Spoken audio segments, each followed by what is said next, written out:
Veliki broj ljudi ne želi da uzme kućnog ljubimca plašeći se obaveza koje oni donose ili se pravdaju nedostatkom vremena koje bi morali da posvete svom prijatelju. Psi naravno zahtevaju najviše vremena. Mačke su prilično zahtevne kada se radi o ishrani, ribice u akvarijumu imaju opet neke druge probleme, a ptice isto tako. Pa šta onda učiniti? Odgovor leži u ljubkoj životinjici koja u poslednje vreme postaje sve češći kućni ljubimac upravo zbog toga što nije previše komplikovana za zajednički život i održavanje. Radi se o činčili. Činčila je postala vrlo popularan kućni, na moju radost, vrlo popularan kućni ljubimac svuda u svetu, naravno, pa i kod nas. Nažalost, dugo vremena je korišćena samo za, zloupotrebljena je za pravljanje bundi, a nije ni čudo zato što ima tako divno krzno da je to verovatno san svake dame. Međutim, mnogo je lepše držati kućnog ljubimca činčilu, onda imate jednu živu bundu koja je pored vas 24 sata. Inače, činčila je jako zahvalan kućni ljubimac za kućno držanje.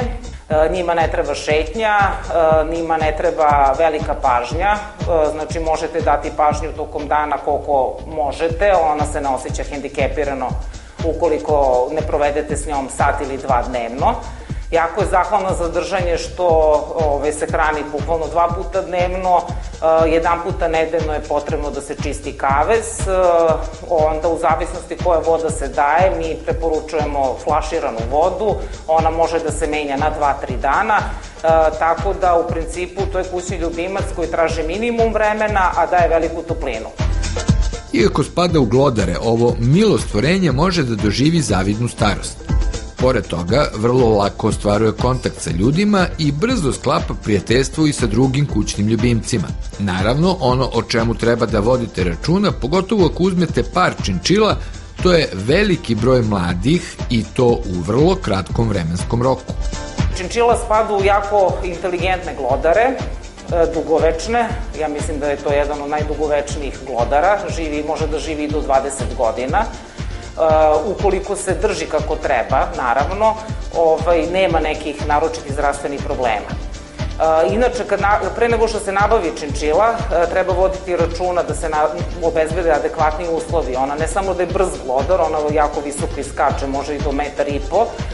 Nju je poželjno puštati i van kaveza, što se kaže da malo potroši tu energiju. Ukoliko vlasnik nema vremena, treba obezbediti što veći kavez, to bolji.